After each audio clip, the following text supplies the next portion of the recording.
कहते हैं कि किस्मत जिसको जहां लेकर जाती है वही होता है जिंदगी में। महाराष्ट्र के सांगली जिले की मिराज तहसील के वड्डी गांव की यशोधरा शिंदे बनना तो चाहती थी डॉक्टर, लेकिन किस्मत ने उन्हें पंचायत का सरपंच बना दिया।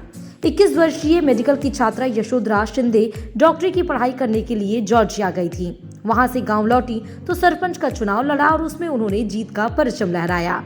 अब जबकि उन्होंने पंचायत चुनाव में जीत दर्ज करा चुकी हैं, तो उन्होंने गांव की महिलाओं को आत्मनिर्भर बनाने का प्रण किया है।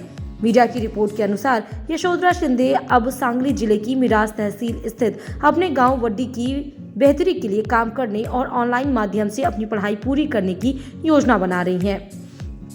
बता दें कि यशोधरा शिंदे ने कहा कि वह महिलाओं को आत्मनिर्भर बनाना चाहती हैं, छात्रों के लिए ई लर्निंग और अन्य शिक्षा साधन पेश करने के साथ ही बच्चों को अच्छी स्वास्थ्य आदतें अपनाने में मदद करना चाहती हैं, युवाओं की आकांक्षा को पूरा करने और गांव में किसान समुदाय के कल्याण में योगदान देना चाहती हैं। यशोधरा ने कहा कि मैं जॉर्जिया में न्यू विजन यूनिवर्सिटी में MBBS की पढ़ाई कर रही हूं। अभी मैं चौथे साल में हूं और 1.5 साल की पढ़ाई अभी बाकी है। यशोधरा शिंदे ने कहा कि जब मेरे गाँव में चुनाव की घोषणा हुई तो स्थानीय लोग चाहते थे कि हमारे परिवार से कोई सरपंच पद के लिए चुनाव लड़े।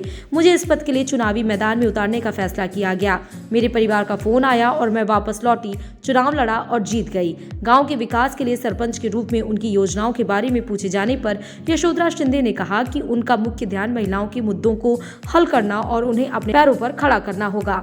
यशोधरा ने कहा कि मेरा विचार है कि महिलाओं को यह दिखाने का समान अवसर मिलना चाहिए कि वे क्या करने में सक्षम है और मैं उन्हें शिक्षित और स्वतंत्र बनाना चाहती हूं, ताकि वे पुरुषों पर निर्भर नहीं हों। उनकी प्राथमिकता सूची में बच्चों का कल्याण और उनकी शिक्षा भी शामिल है। उन्होंने कहा, मैं उन्हें ई लर्निंग और आधुनिक शिक्षा के महत्व के बारे में बताना चाहूंगी। उन्होंने ये भी कहा कि मैं गाँव में शौचालय के निर्माण की दिशा में भी काम करना चाहती हूँ और लड़कियों और महिलाओं के लिए सैनिटरी नैपकिन की आसान उपलब्धता सुनिश्चित करना चाहती हूँ। साथ ही बच्चों को बेहतर स्वास्थ्य आदतें अपनाने की जरूरत है। उन्होंने कहा कि गांव में 70 से 80% आबादी खेती करती है और मैं उनके सतत विकास के लिए काम करना चाहती हूं।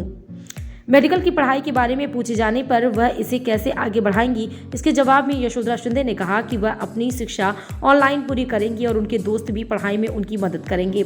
बता दें कि महाराष्ट्र के कुछ हिस्सों में 7,682 ग्राम पंचायतों के लिए 18 दिसंबर को मतदान हुआ था। इसके नतीजे पिछले मंगलवार को घोषित किए गए थे। Bureau report, Dainik Bhaskar.